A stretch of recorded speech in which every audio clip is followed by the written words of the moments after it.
And we're back. Very good, David. I'm going to train you into being a host sooner than later. That's David Rabinovitz. I'm Jimmy Young. This is The Green Rush, and we are focused on veteran entrepreneurs and veterans in the cannabis business. And when it comes to that subject, I love to hear from Ann Brum from a joint venture, and also Stephen Mandile, who is a regular, if you will, on our shows. I think he's been on almost every show we do. So we have them both here in the forum with us. First of all, Ann, tell us a little bit about a joint venture. We are still waiting, by the way, on a representative to join us. But Ann, fill up some time. Tell us a little bit about a joint venture and what you're up to. Sweet. Yes.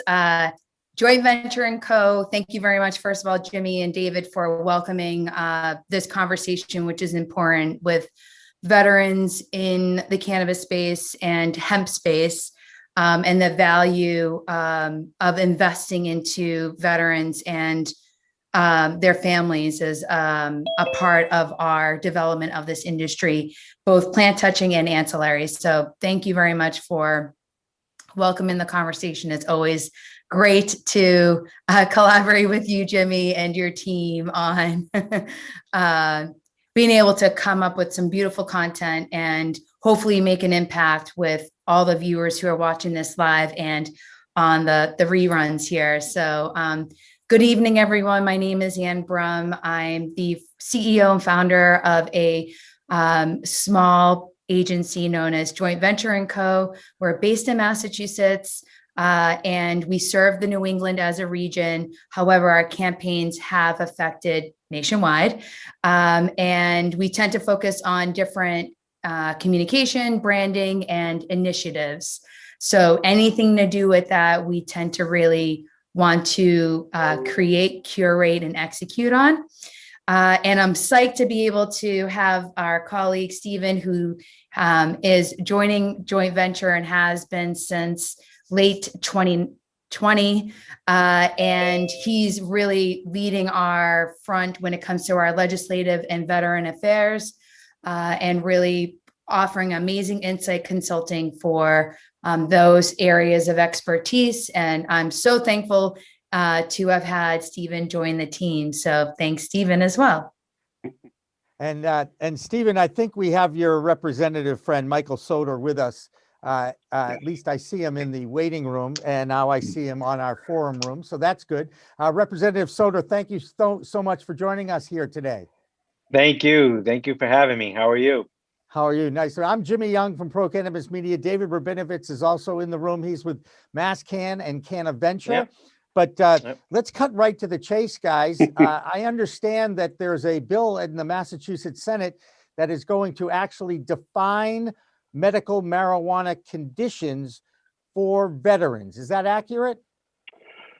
So the bill, there's one bill out there now. It is has a docket number and everything. It is HD 323. That bill will do three things. First, it will create a separate pathway for veterans to become registered in the medical cannabis program here in Massachusetts. And the two other things would be adding conditions to the list of opioid use disorder as well as post-traumatic stress disorder. We believe that putting those conditions out front will help break stigma, and also make sure people, recognize those conditions and see them listed, and then continue seeking out help with medical cannabis. As far as PTSD goes, we are the only New England state that does not have that listed on our medical program, which, I see you shaking your head now. It makes no sense. I think there's only 6 out of the, I believe, 33 states now that have medical that also don't have that listed. So I think, we should be ahead of the curve on that. And the same with opioid use disorder. Marijuana cannabis was given, the title of being a gateway drug. I see it as an exit way drug. It was for myself and thousands of other veterans in Massachusetts and even more across the country. So if I can go back to the first part of that bill, where we would create a new pathway. So this isn't looking to diminish or take away any paths that a veteran might want. If they want to go seek a doctor and talk to a doctor, they can still do that. But for veterans that maybe are uncomfortable going outside of the VA or have already, been a patient, they may see that they could handle it themselves, as there's not being any sort of prescribed dose or anything like that. It's really reliant on the veteran and knowing themselves and being the patient. And this is something, I've had the fortune of having a state legislator that I've known for years through my family, my mother, working at the Bellingham Town Hall for I think close to a decade now. But Representative Soter has such a commitment to veterans. I mean, I'd hate to blow up his spot and say he has an open door policy for veterans because I don't want to flood his office.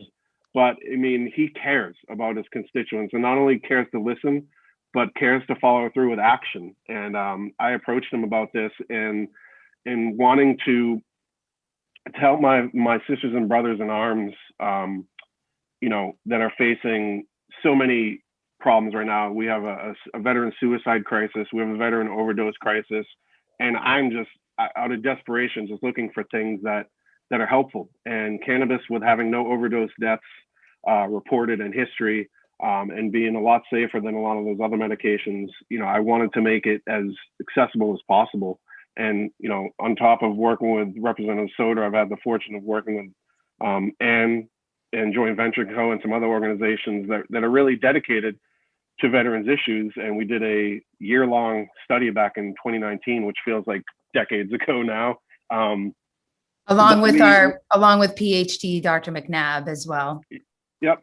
And, we surveyed veterans and we want to know, what's the barrier to your access?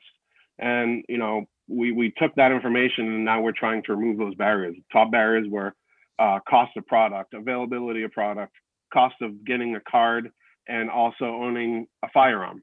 Those were the top 5.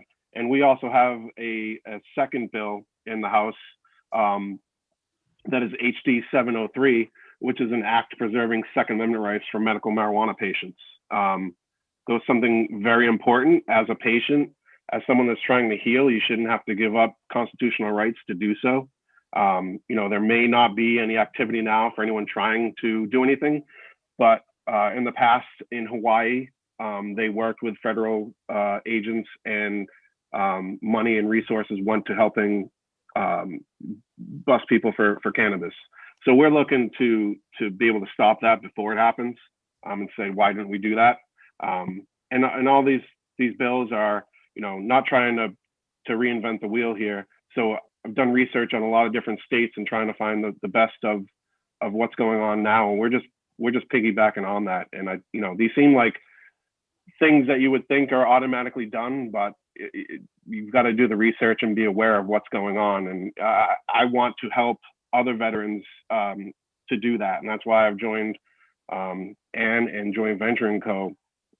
to be able to guide veterans on, hey, you have this ability. We all have this ability. I mean, even if you're not a veteran, you're a constituent. You have elected officials. They work for you.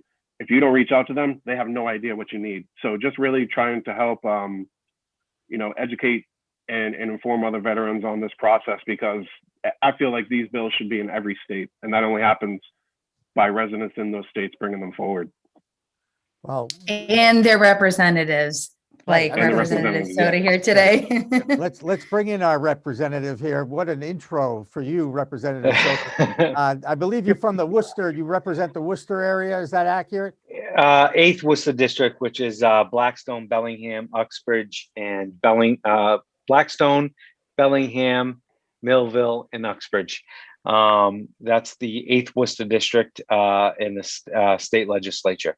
And it's great to be teaming up on these bills. And it's also great that I am going to be on cannabis policy. Steve is going to have a friend on the committee for cannabis policy. So it's actually very good. And Steve's a great advocate. I have to tell you, I've done a complete 180 from when Steve and I met first back, was it Steve, 6 years ago, maybe? And Steve has shown me a path that is very, very important, not only to our veterans, but to most importantly to cannabis policy with our veterans. And that's what we have to focus on. So you said you're on the policy committee in the State House. Is that? Yeah, cannabis policy. Yep. And who else? Can you share who else is on that committee as far as representatives? So the new chair is the new chair for that committee is Dan Donahue. Ranking minority member is Representative Frost from Auburn, and I'm going to be joining in the minority Representative Frost. I believe State Senator Sanchez Diaz is on that committee also. So we've got some new thought process going into this committee, and I think that's good for everybody. I just reached out to the chairman today and told him that I'm excited about working with him, and we need to I think we have to approach cannabis in a way that we have to look at cannabis in a way that is so much different than what we all think it is. I guess that's the way we have to retrain our thought process on it. And I think that Steve has brought that to the forefront with me. We talk constantly. And I think that we can actually get some things done. And I think, the bills that we put forward have some ground to stand on, which is, I think, is what everybody wants when we're filing legislation at the beginning of the session. Okay. David, are you ready to jump in here? Not yet, Jimmy. You keep going. I want to know where the pushback is, Representative Soter. I really want to know how in the world, at this point, we're 8 years into the medical program in Massachusetts. Okay, and I've been a card carrier since its inception, but I never had to worry about PTSD and go through the opioid withdrawal situation that Stephen's gone through. Who's fighting this against you? That's what I want to know. Well, I think, I'm going to be honest with you. There were people like me who probably fought against it early on, and then as you have to, one thing I learned about life in general is you have to look at every issue and take into account every issue. And I think the problem is that there still are some people up there in Boston that just need to really just kind of listen to the facts about this. And I think that's where the problem is. I think some people want to placate to a certain group, and they don't want to give in so easily to the whole process of this. But you got to look at everything from a 10,000 foot perspective. You can't just look at everything from a standard of just that, well, this is what I believe in. You're not very going to change my mind. You can't do that. And we still have some of that up there. I have a lot of feelings about this, and, there's going to be things that I'm going to be looking at from a cannabis policy perspective. One of the things that, and I haven't discussed this with Steve yet, but, we got 18-year-olds and 19-year-olds and whatnot going into the military that we have no problem sending them to war. Right. But, and if we send them at a very young age, we say, oh, it's okay to handle some of the most sophisticated weaponry that we have in our in the world. But when they kill or when they come back from that battle, we can't say, well, you're 18 and 19 and you've been in war, you've been there, you've been doing what you got to do, the country asks you to do what they're going to do, but you know what, you can't do this because you're not 21. Yeah, I happen to agree with you on a lot of that, but I think there should be a line in the sand. I lived when we had the drinking age at 18, and somewhere between 78 and 81, they upped it to 21. And it happened while I was in the middle of it, but it didn't impact me. And I get why I did some of that, but I buy into if you're a veteran and you go off to war, you come back, you deserve additional rights, right? You Of course you deserve do. it. Right. If you're honorably discharged, that the 18 should be the age for you. If you were old enough to go into the military and you went and you served honorably, everything else should be open to you when you come back. I can see keeping it at 21 beyond that for people who don't serve, but I In think the private sector. Yeah, right. If you're going to make that step and serve and serve honorably, you shouldn't come back and be told you're too young. Right. Right. I agree with that. And that's kind of what I feel about this is that, when we look at the opioid addiction and we look at the opioid crisis, I think a lot of it starts with these painkillers and these Oxycontin and all this stuff. It starts there. And when you think about cannabis in the sense that what it can do without an addiction result, because there is no addiction result. I'm convinced of that. I think that we need to seriously take a look at that, and especially those that are serving at 18 for our country and will put their lives on the line for our country. I mean, God, look at this pandemic. I mean, the pandemic from a sense of like, okay, let's open every liquor store in the world and not, but we're going to restrict marijuana facilities. Do you know what that did to the psyche of the people that rely on cannabis from a medical standpoint, from just a personal standpoint? And a lot of people don't like the stigma of the medical aspect of it. So they have their card to go to the private end of it, which is the dispensaries, so they don't have to register and do what they got to do. So I think that I've evolved on this issue. I believe in natural ways of healing and natural ways of putting things in our body, and quite frankly, I mean, Steve, from a standpoint of Steve, when we first met, I mean, I know Steve and I know Steve's family. And the great thing about that is that, there's a lot of things that we, when you listen just to Steve's story, there's 1,000 other people like Steve, millions of other people like Steve. I was going to say, who have try hundreds of thousands of people. Yeah, that have given their life to their country. And, quite frankly, I think we need to look at this, and it's something we need to look at. And I wish the federal government, be honest with you, I think a lot of this stuff could be resolved if the federal government just could make the move to acknowledge that cannabis has some benefits and make it accessible and easier, so states don't have to struggle and people within states don't have to struggle. And we could lower the cost of this if the federal government would just take the barriers down on this. And, we'll see. I mean, I think that, I'm not to get political or anything, but I think President Trump wanted to do that. But I think there were certain people in the party that forced him not to do it.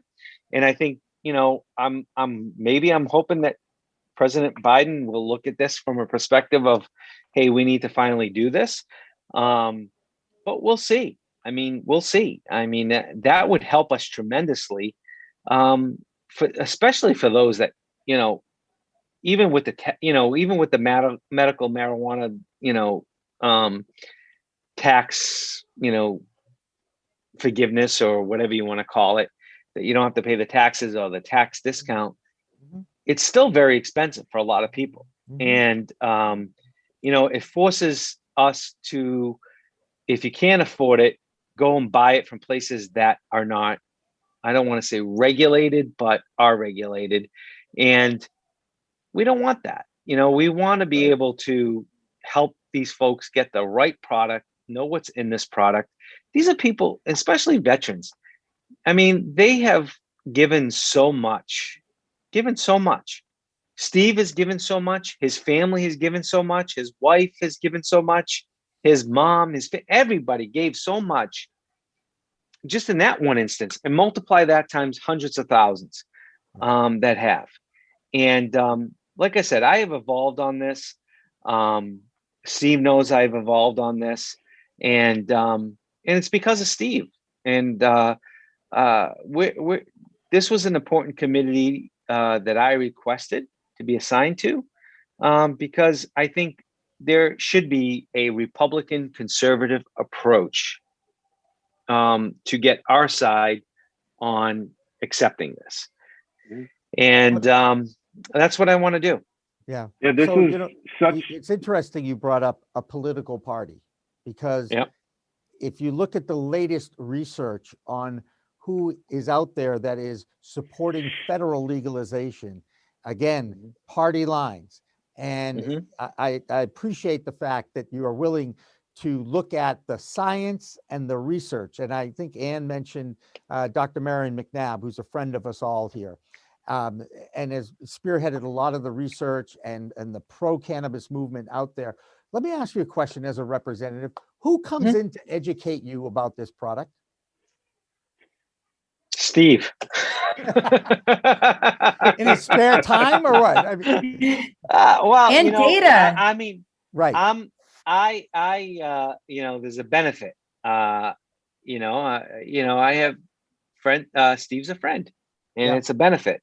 And when I talk to other Republican colleagues, and I talk to a lot of colleagues, I talk about Steve's struggles, and I talk about that, and that's what got me to change, and how I evolved on it. And from a standpoint of facilities and things like that, it's something that you just got to look at. And I'm going to be straight up. I haven't used medical marijuana bombs and creams and things like that, but I've got some personal struggles health wise, and I've used CBD to the legal limit that you can sell over the counter without licenses and all that stuff. But it's I don't want to take painkillers, and I don't want to do those things because I know what it does to the human body. I talk to my doctors about these things, but it's hard because the doctors don't want to deal with it. And, and there's a stigma with that. Right. There really is. Doctors don't even want to deal with it at all. Okay. Right. Including my own PCP, who I have an issue with about this. And we get into it during my annual physical. He does not like it when he has to, whatever. So, but again, are you reading about the research? Are you proactively learning about the benefits of the plant? Because there's been so much research done in the last 2 years, and I try to absorb as much as I can. But I know you're friends with Stephen. I know you rely on Stephen, and Stephen's story is so compelling. Stephen remembers the day I met him. I'm pretty sure it was a historic day in Massachusetts. It was the first adult use recreational day at Captivate. When I heard his story, it boils my own blood when I hear these stories about veterans, especially being denied or having to come off opioids. Easy to get OxyContin at the VA, but you can't get a little weed. I mean, it just makes no sense in so many ways to me. But I keep going back to, are you following the science and research that's been out there and available online? Every single day I get another survey and another research story. And I am. I am. I'm out there doing what I got to do. Look at it. I am all about research. I'm all about investigating it. I'm all about looking at it. I'm open-minded to all of it. I think there's something to be said about this, and I think there's something to be said about tying this into opioid addiction. And if we can use cannabis in a way to get folks off of, exit off of opioids, you know what? We all win. We absolutely all win. Or even taking and less. that's what we have to do. Go ahead, Even Steve. taking less, being able to take 3 or 4 less pills a day, the what opioids do to your insides, just alone that you can get a disorder just from opioids to, with constipation and stuff like that. And those things are huge. But I just wanted to say, like, this is completely a bipartisan issue. Helping veterans, delivering on the government side of the contract for what we signed up for. Like, this is a bipartisan issue. Saving lives and keeping families together it crosses all party lines. Like, it shouldn't matter. Mike, Representative Soter will admit that all of his turnaround came from education, and I was very intimidated at first. I'm like, all right, the view from my side was, it's a liberal thing for cannabis. So I'm one of the few people in the state where both my senator and my representative are Republican from the other side of the party. This is something I can't just throw my hands on and be like, oh, we're not gonna be able to work together. It's like, no, we got to find a way to work together. And that has been one of the most important things is educating and just informing them. And both Representative Soter and Senator Fatman here have both done 180s. And they'll credit me. I feel like all I did was deliver a message. Like, I didn't discover this. This is a message that has been out there. And like he's saying, we got the wrong education on opioids from the industry, saying there was no risk, so you're good. And then we got the wrong education from cannabis. This is deadly. This is devastating, and no one should have access to it. There's no benefits. So we all kind of got duped here.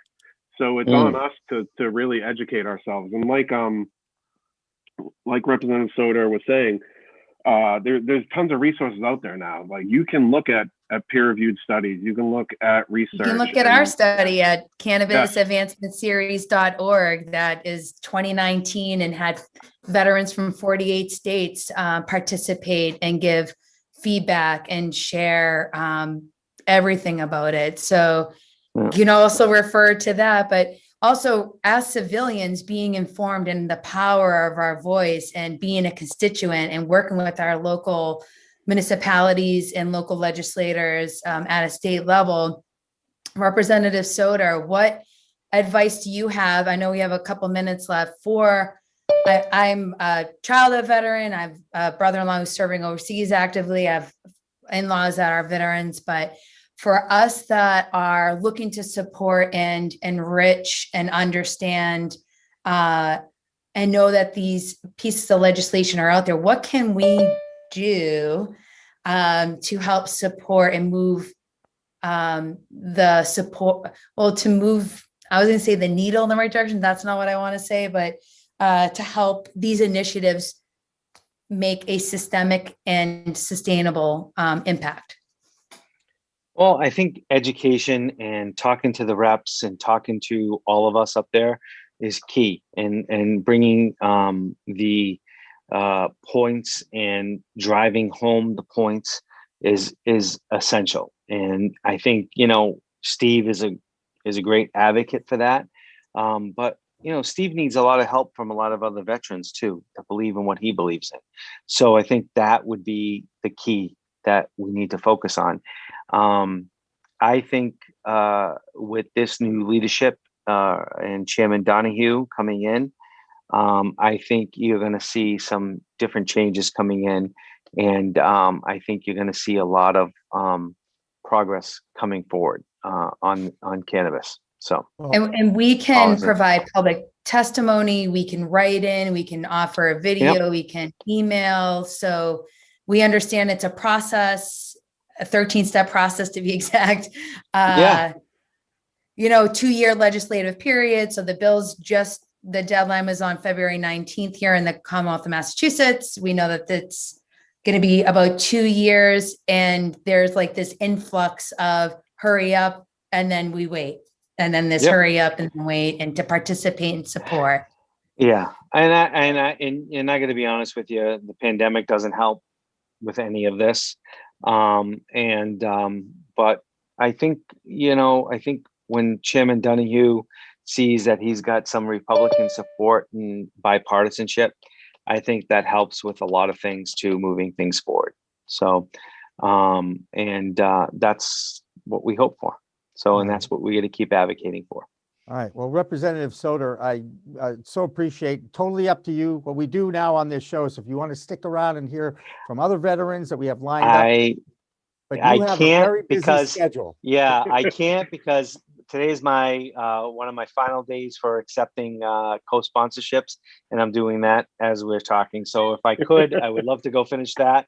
But listen, you guys got that. We thank you for your time. You guys, you folks have a friend, and Steve is a good man, and we're ready to fight with you. Okay. There you go. Thank you very much, Representative Michael Soter. Appreciate it. Thank you. Massachusetts State Representative. We are going to take a break here at the top of the hour. When we come back, I know Ann is going to be here. We're going to be joined by a couple of guys from the Patriots Helping Vets organization and Roland Cordova from You Grow Rentals. He's calling in from, pretty sure he's in Las Vegas. So we continue with the Green Rush, the business of cannabis after this break. Don't go away.